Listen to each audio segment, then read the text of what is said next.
नमस्कार मित्रांनो. अतिशय महत्त्वाच्या अशा विषयावर आपण चर्चा करणार आहोत. आपण जेव्हा रिझ्युमे किंवा बायोडेटा अपलोड करतो, कोणत्याही पोर्टलवर किंवा कोणत्याही कंपनीला आपण तो पाठवतो, मग ईमेल असेल किंवा ऑनलाईन ॲप्लिकेशन असेल. आर्टिफिशियल इंटेलिजन्स आणि ऑटोमेशनमुळे काही बदल होत आहेत. बेसिकली आतापर्यंत काय होत होतं, आपण जेव्हा रिझ्युमे पाठवायचो एचआरकडे, ह्युमन रिसोर्सकडे, तेव्हा तो एक माणूस, एक व्यक्ती ते स्क्रीन करायचा, ते वाचायचा वगैरे.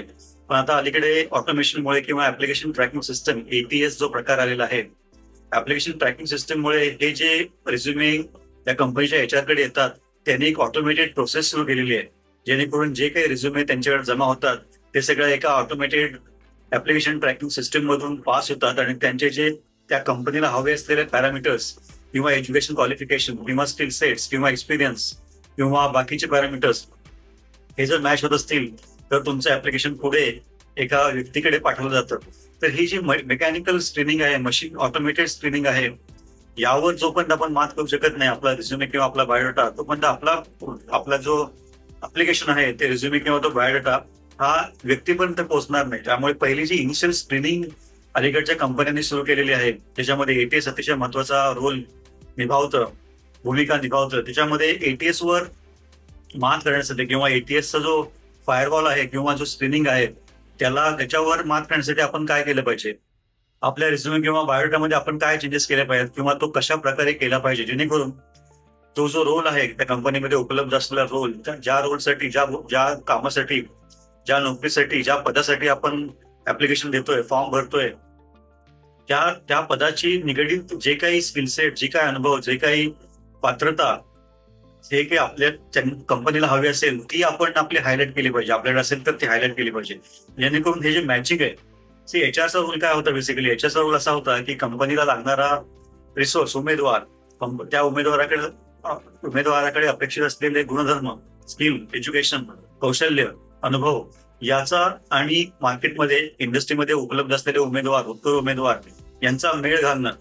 म्हणजे त्यांना जर 20 IIT किंवा ITI, अगदी 2 एंड जर पाहिले आपण, अशी जर रिसोर्सेस पाहिजे असतील, तर त्या ITI मध्ये जर वेल्डर पाहिजे असेल, तर वेल्डरचाच रिझ्युमे अपलोड केला पाहिजे. किंवा आपण जर वेल्डर असू तर तोच, ते जे कीवर्ड्स आहेत ते आपल्याला हायलाईट करावे लागतील.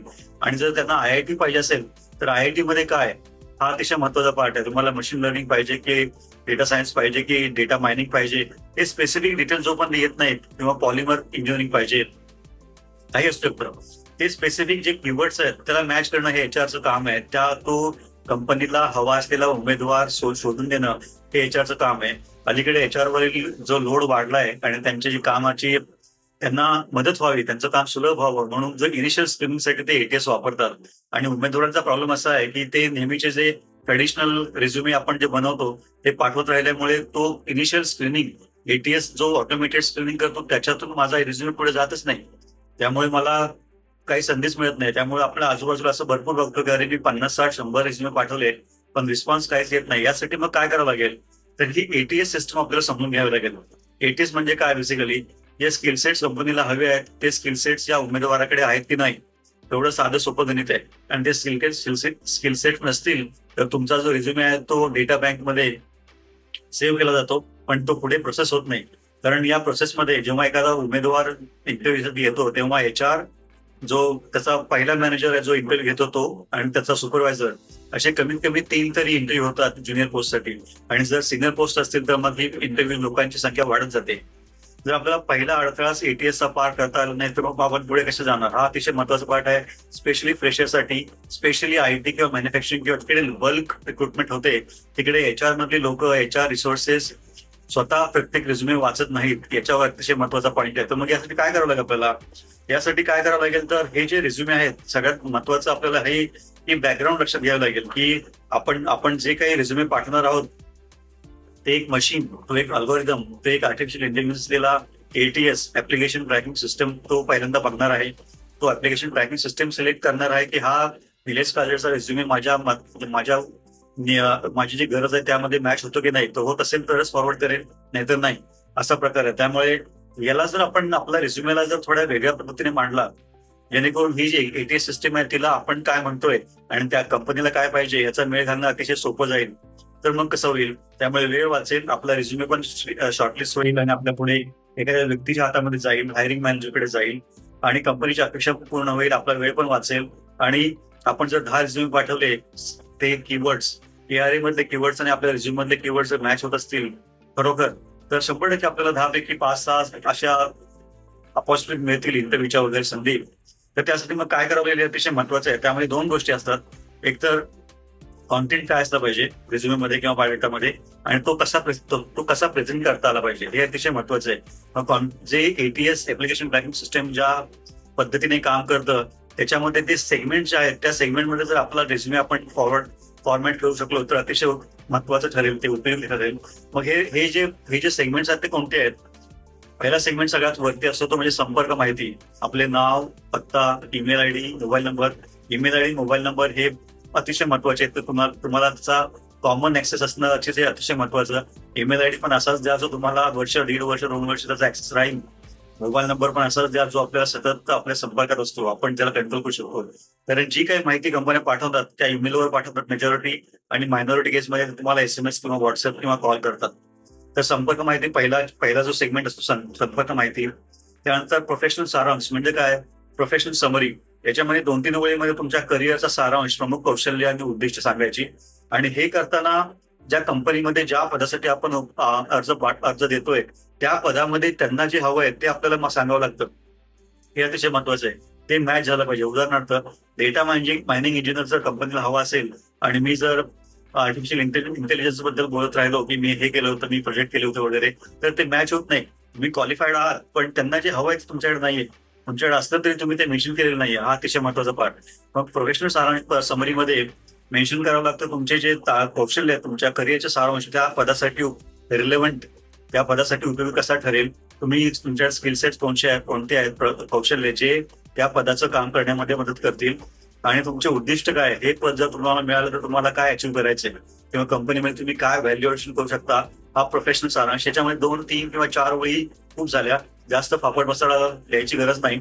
त्यानंतर दुसरा हा पहिला सेगमेंट कॉन्टॅक्ट, दुसरा सेगमेंट प्रोफेशनल सारांश, प्रोफेशनल समरी, तिसरा सेगमेंट असतो तो कौशल्य स्किल्स. आता स्किल्स मध्ये तुम्ही कोर स्किल्स, पॅसिव्ह स्किल्स किंवा बाकीचे स्किल्स असे सेगमेंट करू शकता. त्या पदाशी निगडीत असलेले स्किल्स जे आहेत, कोर स्किल्स तुमच्याकडे आहेत ते पहिल्या ओळीमध्ये लिहा. नंतर अलाइड स्किल मध्ये लिहा, कोलॅबोरेटिव्ह स्किल्स मध्ये लिहा. एकंदरीत आपल्याला सांगायचं असं आहे की ज्या पदासाठी जे काही काम करण्यासाठी जी कौशल्य लागतील ती माझ्याकडे आहेत. टेक्निकलच नाही, इंटरपर्सनल सुद्धा, कम्युनिकेशन सुद्धा, हे सगळं हायलाइट करावं लागतं. कारण जोपर्यंत आपण सांगत नाही तोपर्यंत समोरच्याला कळत नाही. मी एक विशिष्ट अशी एक ऍटिट्यूड पाहिला अलीकडे, किंवा आमच्याकडे पण होता, तो आता थोडा जास्त दिसून येतो की मी जर एमटेक असेन समजा, किंवा मी तर बीटेक असेन, तर माझ्याकडे कोणीतरी यावं आणि मला जॉब द्यावा, ही जी मानसिकता आहे, हा जो ऍटिट्यूड आहे तो अजिबात मदत करत नाही. कारण कंपनीला किंवा इंडस्ट्रीला तुम्ही काय दिवे लावलेत, स्पष्ट शब्दात भरसॉरी माफ करा, पण तुम्ही काय केलं याची काहीही, they do not care about you. आपल्याला जाऊन सांगावं लागेल की हे मी असं केलेलं आहे, तुम्हाला याची गरज आहे का, किंवा मी हे असं केलेलं आहे, हे प्रोजेक्ट केलेले आहे, तुम्हाला एवढे मार्क्स मिळालेत, हा माझा कोर सब्जेक्ट आहे, याचा तुमच्या कंपनीला काय फायदा होईल का. आपण जोपर्यंत अप्रोच करणार नाही तोपर्यंत कंपन्या अजिबात येणार नाहीत. कारण आपण जर अप्रोच नाही केलं तर बाकीचे 1,000 लोक, 2,000 लोक अप्रोच करणार आहेत, ही वस्तुस्थिती आहे. त्यामुळे हे जे कौशल्य स्किल्स ते हायलाइट करणं अतिशय गरजेचं. त्यानंतर कामाचा अनुभव, तुमच्या या कामाशी निगडीत अनुभव काय आहे. जर तुम्ही वर्किंग प्रोफेशनल असाल तर ऑब्व्हियसली कंपनीमध्ये तुम्ही आधीच्या कंपन्यांमध्ये काय या पदाशी निगडीत काय केलं हे सांगणं गरजेचं आहे. आजच्या कंपनीमध्ये या पदाशी रिलेव्हंट नसलेलं सांगणं त्याला काही अर्थ राहत नाही. कारण बरीच माणसं, बरीच मुलं आणि बरेच प्रोफेशनल सगळं सांगत बसतात, जे तो ATS किंवा तो माणूस HR जो आहे ते वाचण्यामध्ये इंटरेस्टेड नसतो. त्याला फक्त 500 रिझ्युमे दिवसामध्ये स्क्रीन करायचे असतात, त्यातले रिलेव्हंट रिझ्युमे फॉरवर्ड करायचे असतात. हे जर आपण फापट बसायला लावला आणि सगळी स्टोरी सांगत राहिलो तर आपला रिझ्युमे शॉर्टलिस्ट होणार नाही, हे लक्षात घ्या. कामाचा अनुभव अगदी डिटेलमध्ये रिलेव्हंट, ज्या पदासाठी आपण ऍप्लिकेशन करतो त्या पदांमध्ये काम करण्यासाठी आपला आतापर्यंत केलेला कामाचा अनुभव कसा उपयोगी येईल त्यानुसार आपल्याला मांडणी करायची आहे. त्यानंतर कोणताही कामाचा अनुभव मध्ये गॅप असेल तर तो थोडा स्पेसिफिकली मेन्शन करा. त्यानंतर 5वा सेगमेंट असतो तो शिक्षण, एज्युकेशन. त्या पदासाठी जी अर्हता आहे किंवा जी एलिजिबिलिटी क्रायटेरिया आहे ती मॅच होत असेल तर ते सगळं शिक्षण तुम्हाला स्पेसिफिकली मेन्शन करायचं आहे. आणि मग ते डिग्री असेल, डिप्लोमा असेल, त्यामध्ये तुमचे कोर्स सब्जेक्ट असेल, पर्सेंटेज असेल, इयर ऑफ पासिंग असेल, या सगळ्या गोष्टी, कॉलेजचं नाव वगैरे मागितलं तर नंतर द्यावं लागतं. त्यानंतर 6वा जो सेगमेंट असतो तो प्रमाणपत्र आणि प्रशिक्षण. तुमच्या अकॅडमिक क्वालिफिकेशनच्या व्यतिरिक्त तुम्ही अजून काय सर्टिफिकेशन किंवा ट्रेनिंग घेतलेले आहेत का, किंवा सर्टिफिकेशन तुम्ही पूर्ण केलेले आहेत का, हे सगळे मेन्शन करा. आणि हे जर सर्टिफिकेशन किंवा ट्रेनिंग त्या पदाशी निगडीत असतील तर वेल अँड गुड, खूप छान त्याचा फायदा होतो.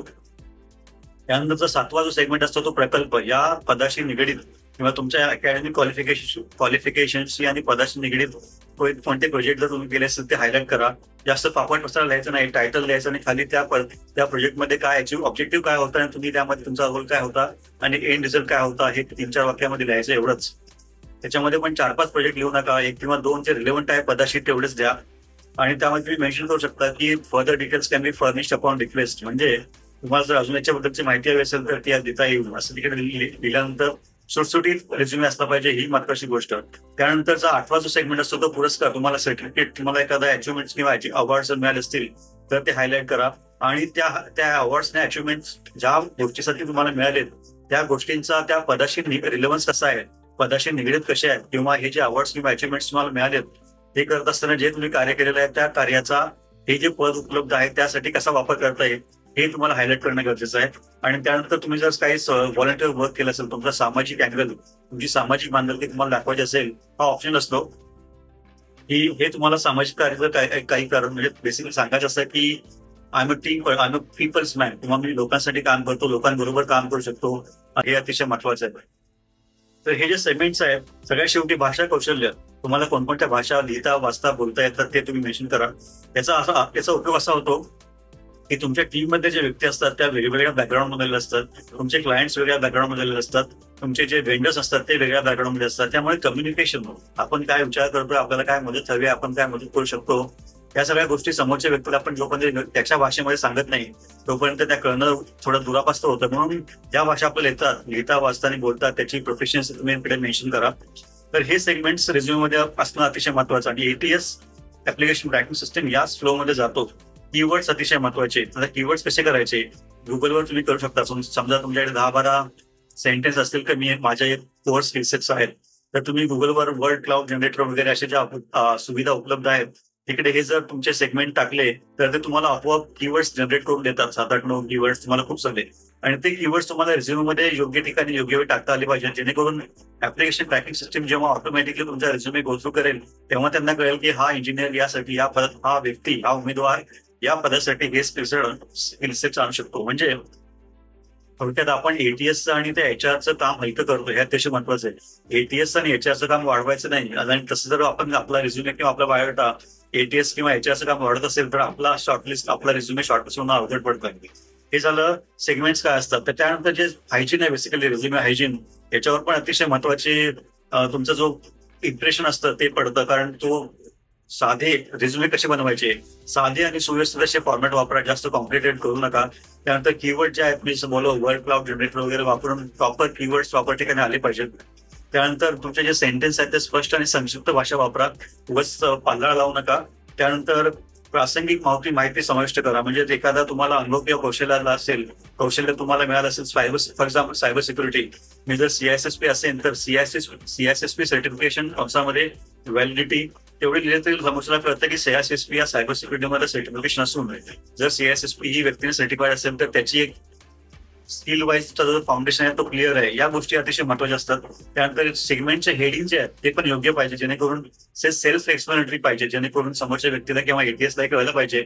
शॉर्ट आणि क्रिस्पच्या हेडिंग मधून कळलं पाहिजे आपल्याला काय म्हणायचंय. त्यानंतर हे हेडिंग जे आहेत, work experience, education, skills, certification, कोणता वर्ड फॉन्ट मध्ये बोल्ड करायचा हे पण कळलं पाहिजे. सगळे वर्ड फॉन्ट मध्ये बोल्ड केले तर मग त्याचं जे बोल्ड करण्याचा हेतूच आपण मारून टाकतो, असा त्याचा प्रकार होतो. संपर्क माहिती प्रत्येकदा तपासा, कारण तुमचा पत्ता, तुमचं नाव, स्पेलिंग, स्पेशली ईमेल आयडी आणि मोबाईल नंबर करेक्ट असणं अतिशय गरजेचं आहे. कारण जर त्याच्यामध्ये चूक झाली तर पुढच्या सगळ्या प्रोसेसमध्ये चुका होतात. ईमेल आयडी तुमचा वेगळा चुकीचा असेल तर तुम्हाला पुढची माहिती मिळतच नाही, म्हणजे विषय समाप्त होतो, असं हे लक्षात घ्या. त्यामुळे संपर्क माहिती परत एकदा तपासा. स्पेलिंग आणि ग्रामर मिस्टेक करू नका. रिझ्यूम मध्ये स्पेलिंग आणि ग्रामर मिस्टेक असतील, पंक्च्युएशन मार्क्स सुद्धा बघा.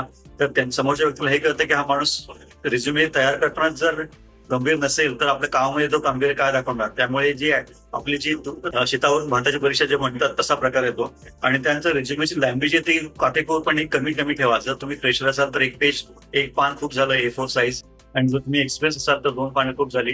कारण याच्या पुढे वाचायला लोकांना वेळ मिळत नाही, किंवा लोक वाचत नाहीत, किंवा लोक अक्षरशः बाजूला रिझ्युमे काढून ठेवतात. हा माझा वैयक्तिक अनुभव आहे. त्यामुळे रिझ्युमे हे एकदम शॉर्ट, क्रिस्प आणि टू द पॉइंट, डिटेलमध्ये सिम्पल असले पाहिजेत, सेल्फ एक्सप्लेनेटरी असले पाहिजे, जेणेकरून समोरच्या व्यक्तीला आणि एटीएस ऍप्लिकेशन ट्रॅकिंग सिस्टम हे कळलं पाहिजे की ही व्यक्ती या पदासाठी कशी उपयुक्त आहे. आपल्याला एटीएसचं काम सोपं करायचं, जेणेकरून एटीएसला असं वाटेल की मुलीचा जो रिझ्युमे आहे आणि हे जे पद आहे तो बरोबर मॅच होतो, जेणेकरून हा जो रिझ्युमे आहे तो फॉरवर्ड करा हायरिंग मॅनेजरला. हायरिंग मॅनेजरला पण त्याचे क्रिस्प म्हणजे आपण पॉइंटर्स लिहिलेले असतात, त्याला हे कळतं. हायरिंग मॅनेजर हे टेक्निकल नसतात. पायथन, पायस्पार्क वगैरे अशा गोष्टी आपण जेव्हा लिहितो त्याचा अर्थ त्यांना माहित नसतो, पण त्यांना हे माहिती असतं की पदासाठी हे जे उपलब्ध पद आहे त्यासाठी पायथन येणं गरजेचं आहे. मग आपण पायथन आपल्या रिझ्यूम मध्ये मेन्शन केलं तरच याच्या हायरिंग मॅनेजरला कळेल की या व्यक्ती या व्यक्तीकडे पायथनचे स्किल्स आहेत. त्यामुळे हे अतिशय महत्वाचं आहे. आणि सांगण्याचं कारण असं की बऱ्याचशा गोष्टी बऱ्याचशा वेळी मुलांचा किंवा अगदी अनुभवी लोकांचा पण रिस्पॉन्स असा येतो की अरे मी एवढ्या ठिकाणी रिझ्यूमे पाठवले पण रिस्पॉन्स काहीच येत नाही. कारण तुम्ही एकच फॉर्मॅट तयार करताय, तोच फॉर्मॅट वेगवेगळ्या पदांसाठी वेगवेगळ्या ठिकाणी पाठवताय. त्यामुळे एटीएस सध्या जे कंपन्या वापरत आहेत ऍप्लिकेशन ट्रॅकिंग सिस्टीम जे ऑटोमेटेड आहेत, त्याच्यामुळे त्या एटीएसला कळतच नाही की तुमचा रिझ्युमे रिलेव्हंट आहे की नाही. त्यामुळे तो बाजूला ठेवतो. कारण तुम्ही जेव्हा एखाद्या पदासाठी अप्लाय करता तेव्हा त्याच्याकडे ऑलरेडी 40, 100, 200, 500, 1000 रिझ्युमे आलेले असतात. त्यामुळे त्या 1000 रिझ्युमे पैकी जो रिझ्युमे त्याचं काम सोपं करेल, मॅच मेकिंगचं, त्याला जो फॉरवर्ड करेल, तोच रिझ्युमे फॉरवर्ड होईल हायरिंग मॅनेजरला आणि तोच प्रोसेस होईल. त्यामुळे ATS friendly, application tracking system friendly resume तयार करणं, बायोडेटा तयार करणं अतिशय महत्वाचं आहे. आपल्याला कमीत कमी फुट इन द डोअर म्हणतात ना, आपला रिझ्युमे शॉर्टलिस्ट होऊन हायरिंग मॅनेजर पुढे बसण्या इतपत तरी हे सगळं एटीएस फ्रेंडली केलं पाहिजे. हे अतिशय मोठी काळाची गरज आहे. आणि हे जर आपण केलं नाही तर आपल्याकडे कोणतीही क्षमता असेल, आपण किती क्वालिफाईड असू, आपलं एज्युकेशन क्वालिफिकेशन किती चांगलं असलं आणि आपली कितीही तळमळ असली, होतकरू असलो, कष्टाळू असलो, सिन्सिअर असलो, तरी पण जोपर्यंत एटीएसला कळत नाही की हा माणूस सुटेबल आहे या पदासाठी, तोपर्यंत आपलं स्क्रीनिंग होणार नाही. त्यामुळे एटीएस फ्रेंडली रिझ्युमे आणि बायोडेटा बनवून घ्या. हे डीपसीक किंवा चॅट जीपीटी वगैरे खूप ठिकाणी तुम्हाला मदत मिळू शकते. आणि प्रत्येक पदासाठी एकच रिझ्युमे चिपकू नका. प्रत्येक पदासाठी त्या पदाच्या केआरए वरून, त्या पदासाठी काय गरज आहे, अर्हता, एलिजिबिलिटी, त्यानुसार आपला रिझ्युमे कस्टमाइज करा आणि नंतरच तो फॉरवर्ड करा. धन्यवाद.